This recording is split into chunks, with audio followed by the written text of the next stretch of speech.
The 2025 NBA draft is finished. Both rounds have happened, and it was very interesting to say the least. To begin with the weirdness, although some saw it coming, I could see it possibly happening. We had Con Knipple getting picked at number 4 to the Charlotte Hornets. Now, I don't think Knipple is a guy that you should be tanking a whole season to get. He fits that team very well, but I don't think the upside is good enough to take at pick 4 and throw a whole entire season away to get him. You had Trey Johnson there. You could have just said fuck it and picked Ace Bailey. Yeah, I just don't think Con was the correct pick. And that was the first time in this draft I kind of was a bit like, oh, this could be a bit of a weird one. Next, we had the Brooklyn Nets. Yeah. I don't know what the fuck they're doing. To start off, they took Diego Demon at pick 8. I can't lie, I'm pretty sure they could have got him at pick 19.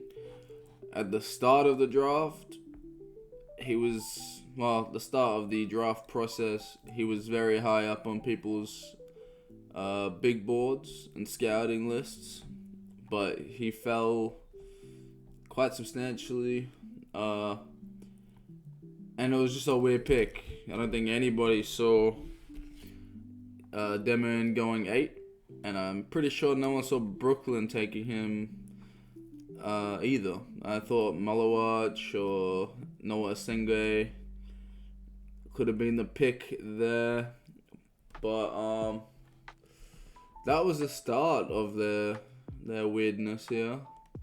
They then proceed to take Nolan Traore at 19. Good player, but you just drafted a 6'9" version of him, 11 picks earlier. Then they proceed to take Drake Powell with the 22nd pick. I mean, he's different to the other two, but I mean, you probably could have got him in the late 30s. And then they proceed to take Ben Saraf, who is quite literally Diego Demon, and Danny Wolf, who's just Diego Demon that's 7 foot. They literally drafted 4 ball handling players.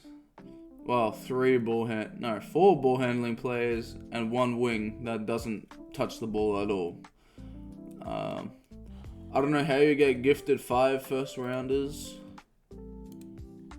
and then proceed to fuck it up completely. So Brooklyn Nets, congratulations.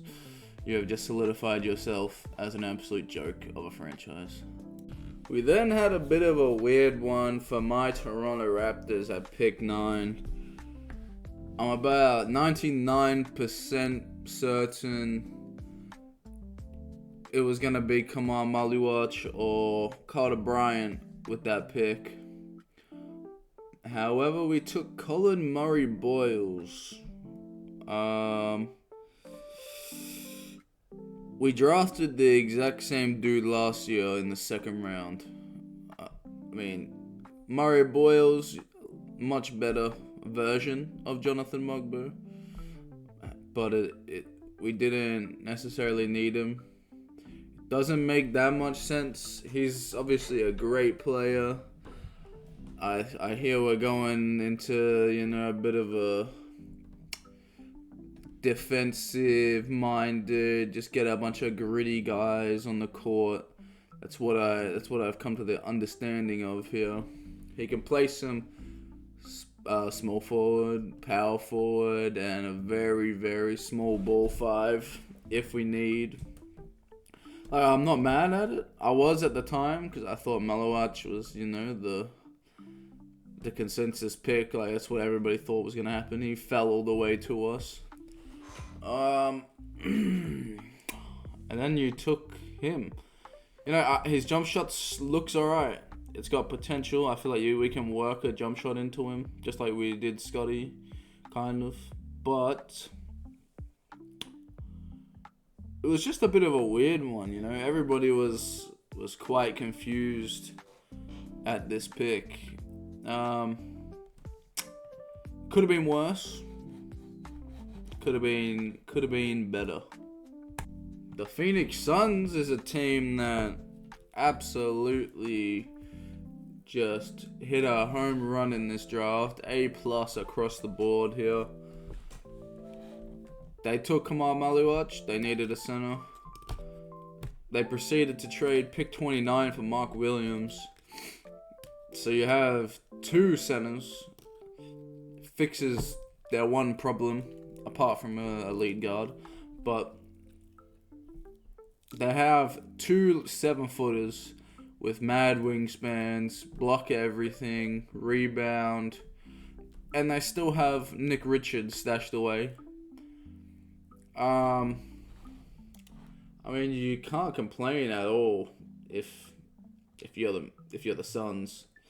And then they proceed to trade up to pick 31 and pick Rasheed Fleming, who fell.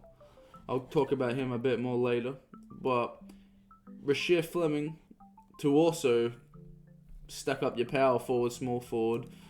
So now they have Ryan Dunn, Rasheed Fleming, Mark Williams, Kamal Malowach, Jalen Green, Devin Booker.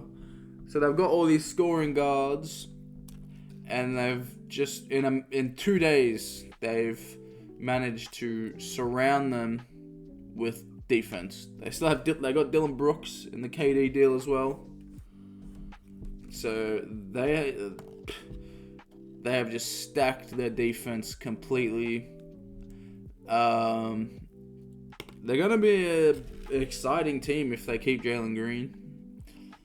Even if they don't keep Jalen Green, they're still gonna be a very exciting squad. Their defense is gonna be crazy. And they just smashed this draft out of the park. I don't think they got anybody else. Unless they got Kobe Barea, I think. Which is, that's pretty good as well. But A+ for the Phoenix Suns in this draft. Now, something I did expect was many trades to occur early in this draft. I fully anticipated pick 3 to be moved. I thought pick 9 was going to be on the move to Brooklyn or to Boston or to the Kings. I thought a few picks in the teens, in the late 20s, like obviously in the pick 9 deal, I thought 19 and 22 or 26 would be moved. But there wasn't necessarily that many big, I don't think there was a single big deal go down like we thought. No Paul George trades, no RJ Barrett trades, no Derek White or Jaylen Brown or any of that. I was just a little bit surprised. I really thought many trades were going to happen, and not a single big one happened. So that was a bit weird, in my opinion here. But it is what it is, made for, teams got what they wanted. In the end of the day, they drafted who they best thought rather than, trading for accomplished players. So they're giving all these guys, they're putting their trust in these guys rather than dealing them off. So yeah, many players jumped and fell in this draft,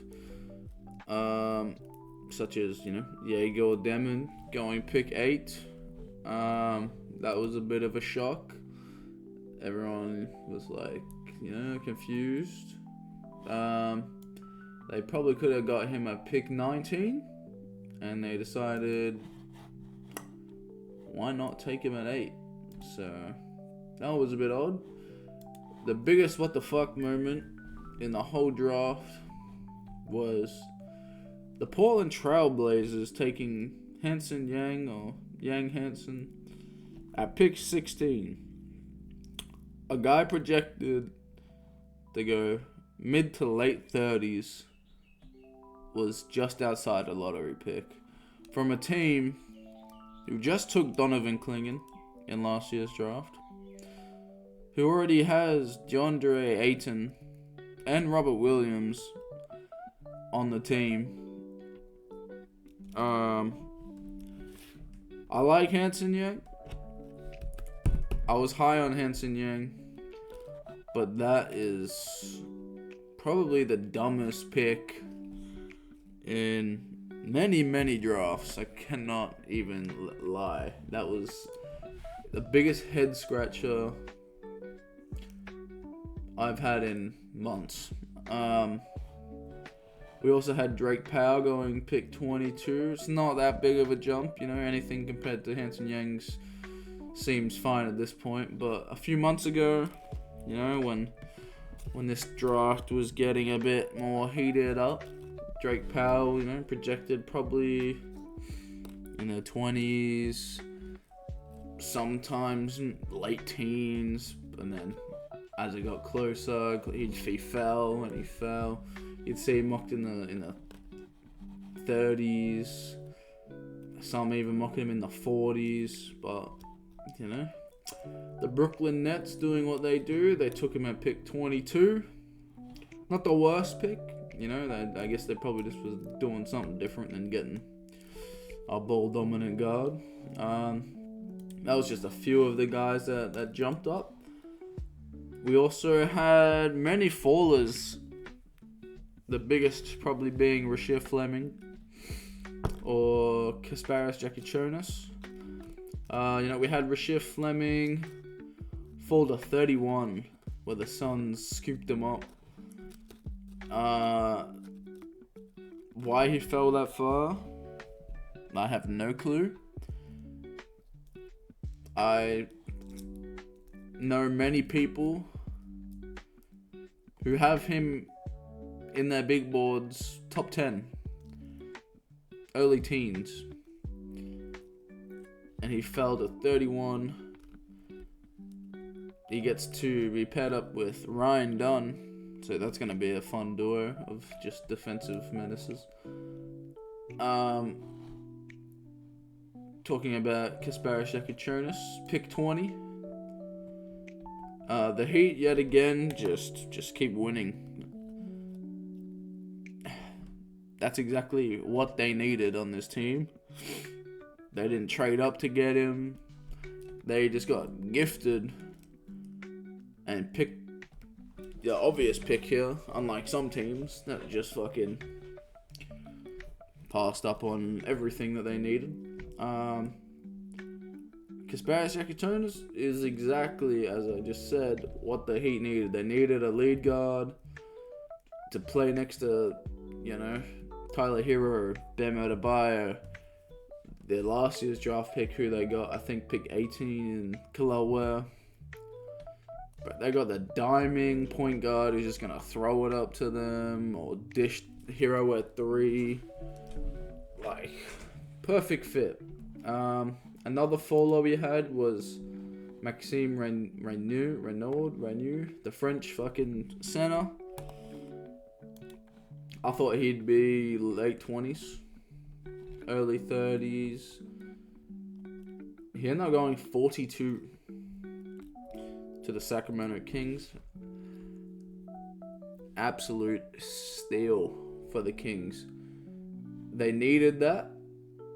That's a perfect backup center, floor stretcher, shot blocker, something a little bit different than what they already have in Sabonis.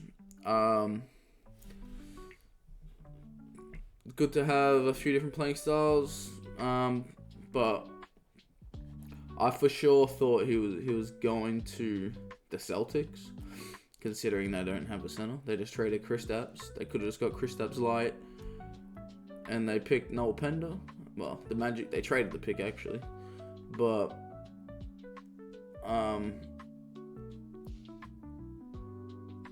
yeah, it was just, I don't know why he fell. I could have seen the Timberwolves already got the other dude, but could have seen the Hornets taking him instead of Kalkbrenner. Could have seen the Sixers take him. I for sure could have seen the Raptors take him. Elijah Martin, good pick. I don't mind him, but the Raptors should have taken him. They went in there surely looking for a center. The rumors the whole time were they wanted Kamal Maliwatch because he's a big 7'1", 7'2" guy. And they passed up on two of them that fell into the laps. But that was just some of the fallers and rises in this draft. There's many more I probably have missed. But it was just odd. Like, there were certain places for these guys to go, and they just got skipped over. And then to the end of the night, there was many guys who I've thought were for sure picks that ended up going undrafted. We have Hunter Salas, who was, he's been last year's draft. He was meant to go. He pulled out, went back to school. Come back in. I thought he'll be a second round pick for sure. We had Dylan Caldwell. Many teams need big men. No one picked him. I'm not sure why. Whenever I watch Dylan Caldwell, I'm like, this dude is an absolute beast. He will fit every NBA team. And no one picks him. I was a little bit confused. Another one I thought, maybe Toronto or Indiana or something like that would for sure trade back into, even Boston would trade into the second round and pick up. We had Nembhard, the little 5'11", Andrew Nembhard's brother. I don't know how he didn't get picked. He was probably the best playmaker in the draft. I think it was averaging nearly 10 assists a game. How do you know? I know he's undersized. Ryan Nembhard. I had a blank on his name, my bad. He for sure would have fit a team. I know he's undersized, all this, but should have been picked. We had Dink Pate. I think Dink Pate, yeah. Young guy, has some potential, athletic. But him, as well as Almansa, both G League Ignite dudes. I think G League Ignite fucked them up, I can't lie. They should have both been picked. I believe Almansa was in the green room waiting. I think it was the only one left in the green room that didn't get picked. It was, I don't know. I thought they were both for sure picks. Some of my mocks, I had Dink Pate as high as late 20s. To Brooklyn, actually. At, I think, 26 or 27 in my last mock. He went undrafted. Just surprising, but, at these late points in the draft, you always get players that you don't necessarily have scouted or haven't had a look at properly get picked. it was just like I was a bit confused because I can see them all on NBA teams for sure. I'm assuming they'll probably all get picked up. Getting signed as undrafted free agents, but yeah, I was just a little bit lost at some of the picks in the back end. But at the end of the day, it was a fun draft. I really enjoyed my last 2 days watching it. Excited to see the summer league. Excited to see all the guys performing. Hopefully, no injuries. And I wish them all the best of luck.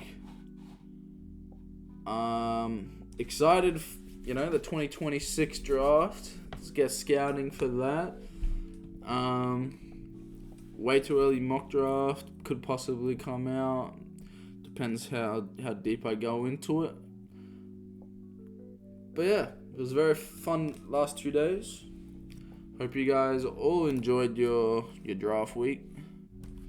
All the mocks, all the researching. Hope you're all happy with who your teams picked, unless you're Brooklyn. But yeah, that's me, bro. Have a good one.